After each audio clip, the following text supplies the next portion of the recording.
ഇടുക്കി മാങ്കുളത്ത് മന്ത്രി റോഷി അഗസ്റ്റിൻ പങ്കെടുക്കുന്ന പരിപാടിക്ക് ആളെ കൂട്ടണമെന്ന് നിർദ്ദേശം. അംഗനവാടി വർക്കേഴ്സിനോടും ഹെൽപ്പേഴ്സിനോടും പരിപാടി കൃത്യമായി എത്താൻ സൂപ്പർവൈസർ നിർദ്ദേശം കൊടുത്തു. പഞ്ചായത്തിന്റെ വികസന സദസ്സിലെത്താത്തവർക്ക് അറ്റൻഡൻസ് ഉണ്ടാകില്ലെന്ന് സൂപ്പർവൈസർ പറയുന്ന ഒരു ശബ്ദ സന്ദേശം പുറത്തു വന്നു. പ്രിയമുള്ള അംഗൻവാടി പ്രവർത്തകരെ, നമ്മുടെ പഞ്ചായത്തിൽ ഞായറാഴ്ച 12-ാം തീയതി വികസന സദസ്സ് നടക്കുകയാണ്. അപ്പോൾ എല്ലാവരും, നമ്മുടെ അംഗൻവാടി പ്രവർത്തകരെല്ലാവരും, വർക്കർമാരും ഹെൽപ്പർമാരും ആ പരിപാടിയിൽ നിർബന്ധമായും പങ്കെടുക്കണം. നമ്മുടെ സെക്രട്ടറിയും പ്രസിഡൻറ്റും നമ്മളോട് ആവശ്യപ്പെട്ടിട്ടുള്ളതാണ് മുഴുവൻ പ്രവർത്തകരെയും പങ്കെടുപ്പിക്കണമെന്ന്. അതിനകത്ത് ആരും ഒരലംഭാവം വിചാരിക്കരുത്. ആർക്കും അന്നത്തെ ദിവസം ഒരു എക്സ്ക്യൂസ് പറഞ്ഞ് മാറാൻ പറ്റില്ല. എല്ലാവരും അവിടെ വന്നിരിക്കണം. അറ്റൻഡൻസ് മാർക്ക് ചെയ്യുന്നതാണ്. സെക്രട്ടറി പ്രത്യേകം പറഞ്ഞിട്ടുണ്ട്. വരണ എല്ലാവരെയും സിഗ്നേച്ചർ മാർക്ക് ചെയ്യണം എന്നുള്ള കാര്യം. പരിപാടിക്കൊക്കെ ഇപ്പോൾ ആളെ കിട്ടാൻ വലിയ പാടാണ്. ജനങ്ങൾക്ക് ഒരുപാട് ജോലി ഉണ്ടല്ലോ. അത് കാരണം വന്ന് കുറച്ച് നേരെ ഇരുത്തുക എന്ന് പറഞ്ഞാൽ ഇപ്പോൾ പെയ്ഡ് ഓഡിയൻസിൻ്റെ കാലമാണെന്നാണ് എനിക്ക് തോന്നുന്നത്. കാശ് കൊടുത്ത് കൊണ്ടുവരാനേ പറ്റും. തൊടുപുഴയിൽ നിന്ന് ലാൽകൃഷ്ണൻ ഈ വിഷയത്തെക്കുറിച്ച് സംസാരിക്കുന്നത്. ലാൽകൃഷ്ണൻ, യഥാർത്ഥത്തിൽ എല്ലാവരും പങ്കെടുക്കുന്നത് എന്ത് യോഗത്തിൽ പങ്കെടുക്കണമെന്നാണ് ഈ ആവശ്യപ്പെട്ടിരിക്കുന്നത്? Good morning. Good morning S K. ഇത് പഞ്ചായത്തിന്റെ വികസന സദസ്സാണ്. പഞ്ചായത്ത് തദ്ദേശ തെരഞ്ഞെടുപ്പിലേക്ക് പോകുന്നതിന് മുമ്പ് നിലവിലുണ്ടായ പ്രവർത്തനങ്ങൾ, വരേണ്ട പ്രവർത്തനങ്ങൾ എന്നിവയെക്കുറിച്ചെല്ലാം ചേർന്ന ഒരു അവലോകന യോഗം എന്ന രീതിയിലാണ്. അത് മന്ത്രിയാണ് ഉദ്ഘാടനം ചെയ്യുന്നത്. ജില്ലയുടെ മന്ത്രി കൂടിയാണ് റോഷി അഗസ്റ്റിൻ.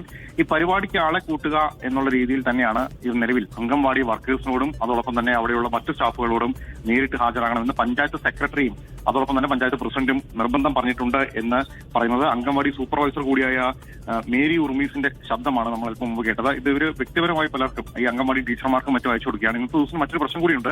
ഇന്ന് പോളിയോ ദിനമായതുകൊണ്ട് പല അംഗൻവാടികൾ കേന്ദ്രീകരിച്ചുകൊണ്ട് പോളിയോ തുള്ളിമരുന്ന് കൂടി കൊടുക്കുന്ന ദിവസമാണ്. പക്ഷെ അതിനേക്കാൾ കൂടുതൽ ശ്രദ്ധ രാവിലെ 10 മണിക്ക് മന്ത്രി പങ്കെടുക്കുന്ന പരിപാടിയിലേക്ക് ശ്രദ്ധിക്കണം. അവിടെ ആള് വരണം, അവിടെ നിങ്ങൾക്ക് അറ്റൻഡൻസ് ഉണ്ടാകും എന്നുള്ള രീതിയിലാണ് പറഞ്ഞിരിക്കുന്നത്.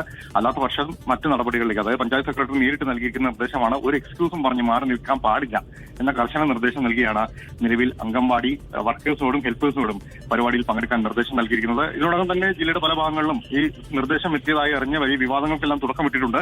മന്ത്രി ഈ സംഭവവുമായി ബന്ധപ്പെട്ട കാര്യങ്ങൾ അറിഞ്ഞിട്ടില്ല എന്നാണ് പറയുന്നത്. പക്ഷേ മന്ത്രി പങ്കെടുക്കുന്ന പരിപാടിക്ക് ആളെ കൂട്ടുന്നതിന് വേണ്ടിയിട്ടാണ് മറ്റ് പരിപാടികളെല്ലാം മാറ്റിവെച്ച് ഇന്നൊരു അവധി ദിവസമാണ് എങ്കിൽ പോലും മന്ത്രി പങ്കെടുക്കുന്ന പഞ്ചായത്ത് പരിപാടിക്ക് വരാൻ ഈ അംഗൻവാടി ജീവനക്കാരോട് നിർദ്ദേശം നൽകി.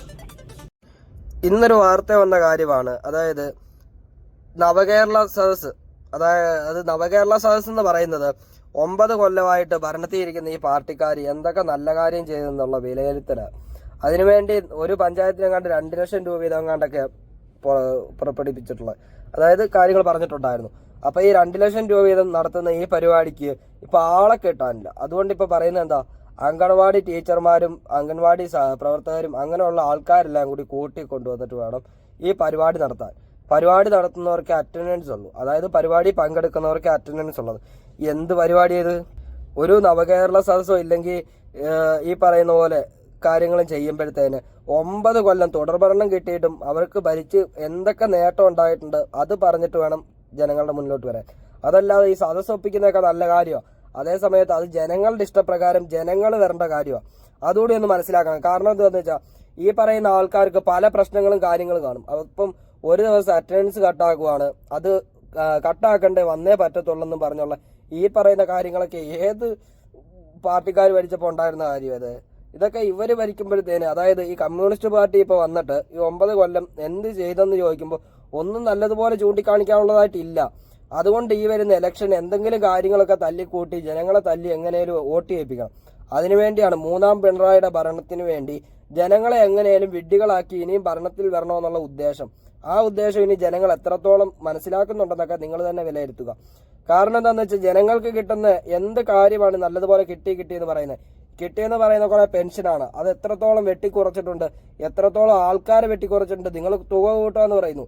ഒരാൾക്ക് ജീവിക്കണമെങ്കിൽ 2000 രൂപ കൊണ്ട് ജീവിക്കാൻ പറ്റുമോ? ഈ പറയുന്ന സാധനങ്ങളും മറ്റും ഉള്ള വിലക്കൂടലും കാര്യങ്ങളും കാരണം ജനങ്ങൾക്കുണ്ടാകുന്ന ബുദ്ധിമുട്ട് അത് പറഞ്ഞോ, അത് മുന്നോട്ട് വെച്ചോ നിങ്ങൾക്ക് ഇലക്ഷനെ മുൻനിർത്താൻ പറ്റത്തില്ല. അതുകൊണ്ടാണ് എങ്ങനെയും ഇനി വരുന്ന ഈ ഇലക്ഷന് ജനങ്ങളെ നിങ്ങൾക്ക് ഉള്ളിൽ കൈക്കലാക്കണം. അതിനുവേണ്ടി നിങ്ങൾ പല പരിപാടികളും പല തന്ത്രങ്ങളും മെനയും. ഈ BJP-ക്കാരൊക്കെ കള്ളയോട്ട് കൊണ്ടുവരുമെന്ന് പറയുമ്പോഴത്തേന് അതിന് ഒരു ഇതായിട്ട് പറയാനോ, അത് ഇല്ലാതാക്കുമെന്ന് പറയാനോ, അതിനെ സംബന്ധിച്ചുള്ള കാര്യം നോക്കുമെന്ന് പറയാനോ പറ്റാത്ത ആൾക്കാരാണ് നവകേരള സദസ്സ് നടത്താൻ പോകുന്നത്. എന്ത് കാര്യത്തിനാണ്?